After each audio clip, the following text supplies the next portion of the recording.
A persistent phone call woke Natalie up at 8 a.m. It was an unknown number. She didn't want to answer the phone, but the phone kept ringing loudly. "Hello? I'm listening," Natalie said grudgingly into the phone. "Good morning. I'm calling about your ad. Are you selling a garage?" An elderly voice came through the phone. A garage? Did someone finally decide to buy that garage?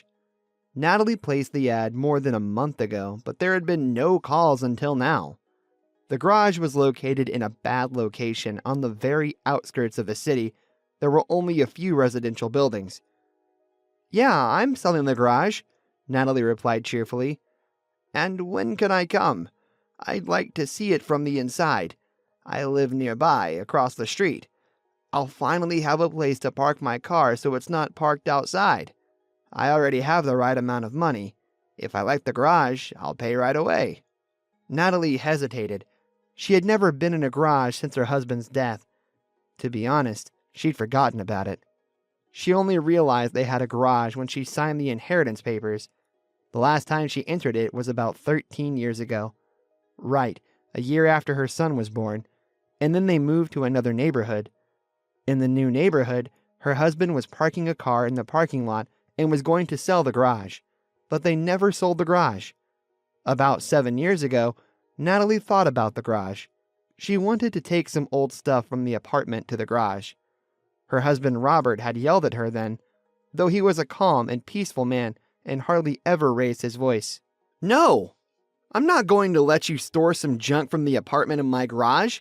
I actually keep my work tools there and process photos. Don't clutter up the garage with your unnecessary stuff. Isn't a 3-bedroom apartment in a country house enough for you? The garage is my territory." Natalie was a little shocked at her husband's reaction. She knew Robert was into photography, but she thought he had long since given it up, as he hadn't brought any new photos lately. But she paid no attention to it and forgot the incident. A couple more years later, Natalie offered to rent out the garage. Her coworker was looking for a garage in that neighborhood. Robert became furious again. "Forget about that garage once and for all, okay? Don't even think about it. The garage doesn't exist for you." "Okay, fine, but why are you so nervous?" Robert didn't say anything and went to the bedroom, slamming the door loudly. Natalie didn't ask about the garage ever again. She didn't want to make her complicated relationship with her husband even worse. The woman knew Robert had never loved her. He was a tall, handsome, attractive man. He made good money as a chief engineer in a big construction company, and Natalie was an ordinary girl. Average height, average build, pretty face. But she wasn't a bright and attractive girl. She was just an average girl. However, she also made good money. Natalie worked as an economist for a well-known bank. Work was a real joy for her because she didn't have any personal life until she was 27. She and Robert met by chance. Natalie's grocery bag broke in the middle of the street. Robert came over, helped her pack everything up, and drove Natalie home. They started a relationship. Natalie realized that they couldn't have a future together, so she just enjoyed the short-term affair, as she thought at the time. She immediately fell madly in love with Robert, but she knew that such a handsome man was spending his time with her out of boredom, and soon the fairy tale would be over. And then Natalie got pregnant. No, she didn't want to get married that way, and she told Robert at once that he didn't owe her anything, but Robert insisted on marriage. Natalie was over the moon. Robert took care of his wife during the pregnancy, and when Alex was born, Robert turned into the best father. He loved his son very much. Robert never loved Natalie, but he treated her well and never hurt her. In general, their life was not bad. They purchased a spacious apartment, a second car, and a country house. Once or twice a year, they went on vacation abroad. Her husband was always a bit withdrawn and aloof. He worked a lot and often went on business trips. Sometimes it seemed to Natalie that they still lived together only because of their son, but she was happy anyway. And then tragedy happened. Robert died on a construction site. For almost a year, Natalie couldn't cope with the stress, and her son missed his father terribly. The person on the phone coughed, and that pulled Natalie back from her memories to real life. If it's convenient for you, come by at 3 o'clock today, Natalie suggested. It was Saturday, no need to go to work, so she'd go to the garage early. At least she had to see what was going on inside. For some reason, Natalie didn't want to go to the garage. Robert never let anyone into his garage. To him, it was some sort of private sanctuary. But she had no choice. Natalie called Frederick and asked him to go to the garage with her and maybe pick up some of Robert's tools. Frederick was her husband's cousin and her friend who always helped her out. When Robert was away on business, Frederick did the man's chores. He took Natalie everywhere she needed to go until she learned to drive. He often helped her with her son Alex when Robert was out of the city. The brothers were good friends, even though they were very different. Frederick was more open and cheerful. Natalie always wondered why he wasn't married yet, but Frederick only joked about it. At 2 o'clock, Frederick and Natalie approached the garage. Frederick opened the gate. "Okay, where's the light switch?" he muttered. A bright light bulb under the ceiling flashed on. "Oh my God! What is that?" Natalie cried out. All the walls of the garage were covered with photos, large and small, framed and unframed. All the photos showed a blonde beauty who looked like a foreign fashion model and a little girl. First, an infant, then an older child. The photographer was capturing each stage of the girls growing up. Frederick continued to press some switches. The overhead light turned off, and a special light began to illuminate, highlighting all the photos one by one. In one picture, a beautiful girl was twirling barefoot in the rain, her thin sundress following every curve of her body. In another picture, she is somewhere on the beach, her blonde curls scattered over her tan shoulders. Another photo shows her in a formal dress with a glass of champagne in her hand. And now, wearing the same dress, she is sitting at a table in a restaurant. With Robert, Natalie's husband. Another photo shocked Natalie. That blonde girl is standing outside the maternity hospital with a huge bouquet of flowers, while Robert is holding a baby in his arms, smiling. Here's the girl's birthday. She must be about 3 years old. Cake, balloons, guests, and Robert is here too, hugging the blonde girl and laughing happily. In the next photo, the girl is about 5 years old. She and Robert are playing in a pile of fall leaves. Frederick had already turned off the backlight and turned the overhead light back on, but Natalie still felt as if the pictures were flashing before her eyes in painful flashes. She covered her face with her hands, trying to hold back a scream or a moan. It hurt and offended the woman. The pain was unbearable. Her pain from her husband's death was now compounded by the bitter resentment of his betrayal. But still, she had loved him until the last day. She was always jealous but never showed it, so as to not offend Robert with her distrust. But Robert never really gave her any reason to be jealous, except that he had too many business trips, so there were no business trips. Robert traveled to see them all the time. Frederick tried to put his arm around Natalie's shoulders, but she dropped his arm. "You knew! You knew about this!" she shouted angrily. Tears were rolling down her face. "No, Natalie, I didn't know anything. I swear. I wouldn't hide such a thing from you. I swear to you, I had no idea. You know Robert was always withdrawn and never said anything." "Okay, I'm sorry. It's just that this whole thing is like a nightmare," Natalie said. In the far corner of the garage was something like an office with a desk, chairs, and cabinets. Natalie walked over to the cabinet and started opening the drawers. There were several different cameras and a folder with copies of documents. A copy of the birth certificate of the girl. Her name was Vanessa. The document stated that the girl's father was Robert and her mother was someone named Julia. Natalie felt the sharp pain again. So she really is his daughter. There was also a certificate of ownership for an apartment in another city. Vanessa was the owner of the apartment. In the car papers, Julia owned the car. Apparently, Robert bought the apartment and the car for them. Natalie sat down in the chair and covered her face with her hands. She still couldn't believe that her husband had a second family. It took her 2 weeks to come to her senses. Frederick comforted her as best as he could and tried to be there for her. But Natalie just wanted to be alone. She was calm only in the moments when her son saw her. She didn't want to upset the child, but inside her, everything was burning with pain. Every night she sobbed into her pillow from the unbearable pain of betrayal. After a couple of weeks, when the pain had subsided, Natalie realized that, for some reason, she desperately wanted to see Vanessa, Robert's daughter. She had absolutely no desire to interact with her mother, but the girl, she looked just like Robert. Her husband must have had very strong genes because Alex also looked a lot like his father. Alex has a right to know that he has a sister. He might even want to communicate with her. And her mother-in-law, Robert's mom, she's so old. Her son's death has taken a toll. The news of a granddaughter would probably make her happy. These thoughts bothered Natalie very much. She couldn't stand it any longer, so she talked to Frederick. Together, they decided to go to the city where Robert's mistress lived with her daughter. The apartment papers contained an address, so that's where they went. A young guy opened the door. He said that he had rented this apartment a couple of months ago. As far as he knew, the apartment's owner's name was Julia, but she had moved abroad. She only left her phone number and the number of the bank account where he had to transfer the money for the rent.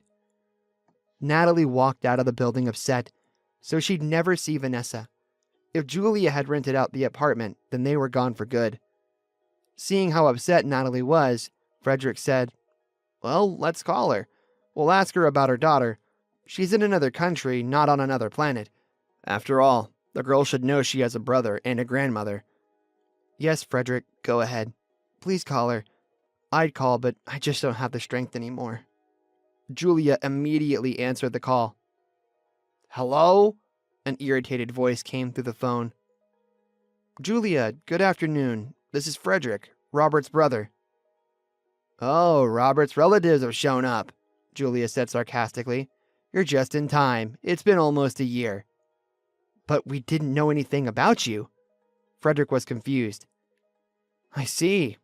That coward didn't even dare to tell anyone about our daughter. What do you want now?" "We just wanted to see your daughter, Vanessa.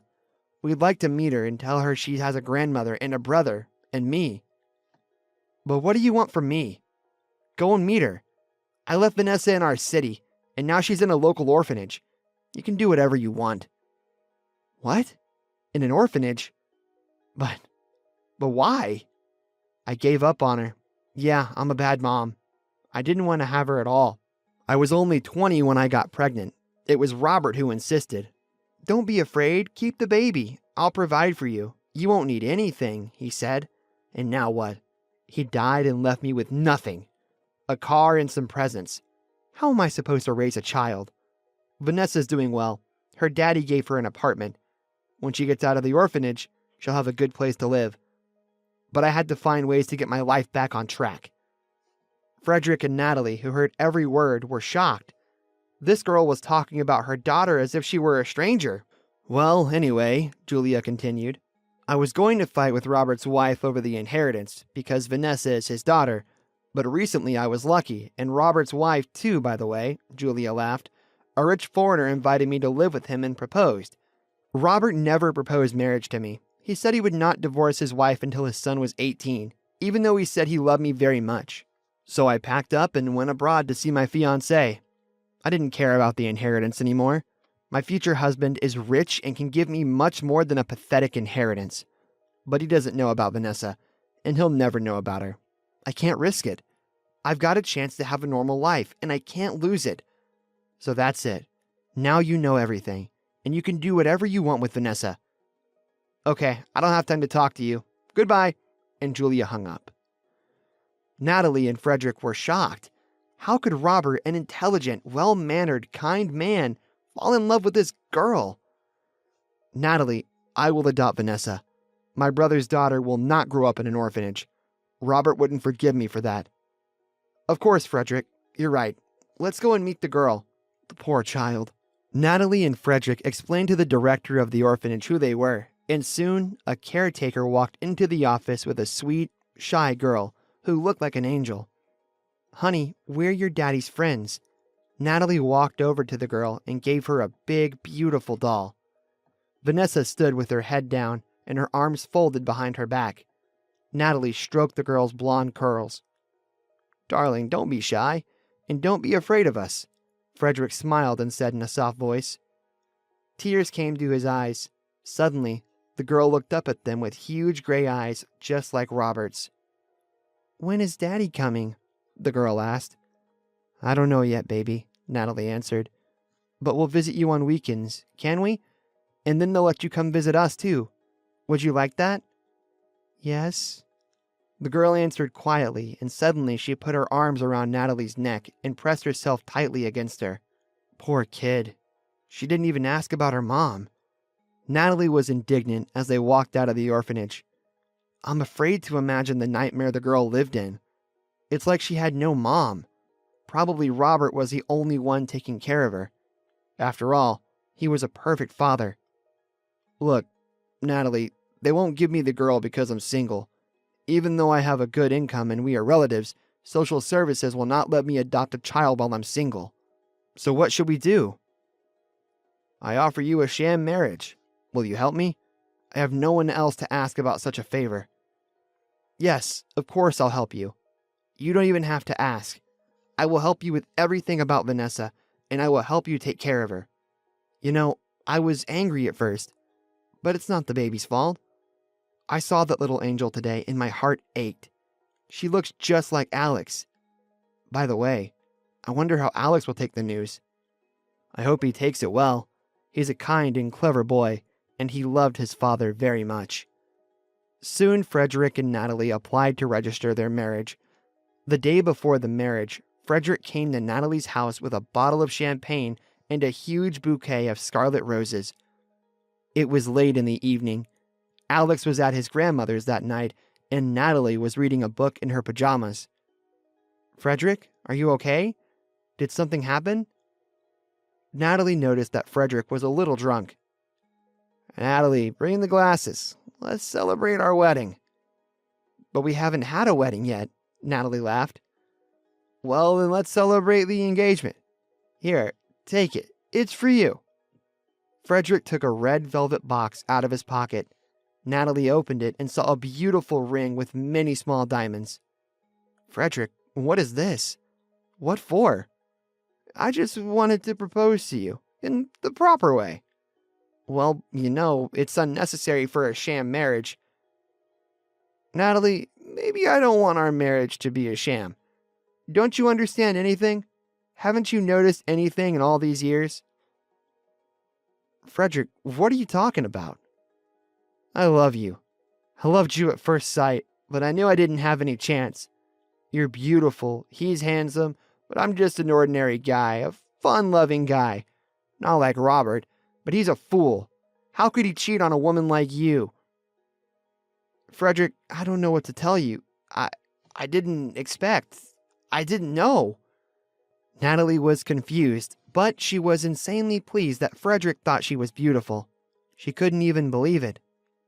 Okay, Natalie, I think I better go. I thought you knew about my feelings and maybe I had a chance. But I understand. A woman like you would never be interested in a guy like me. But it's okay. I won't bother you, and I'm sorry. Frederick walked out, lowering his eyes. Natalie didn't even have time to say anything. Natalie and Frederick got married, and a few weeks later, they picked Vanessa up from the orphanage. Her brother Alex and her grandmother were already waiting for her. Now the girl would have a loving family. A year later, Frederick, Natalie, Alex, and Vanessa were moving into a spacious house in the suburbs. Robert dreamed of his children living in a large house outside of the city, enjoying the fresh air and beautiful nature, and his dreams came true. And Frederick and Natalie were opening a new page in their lives because their sham marriage already became real.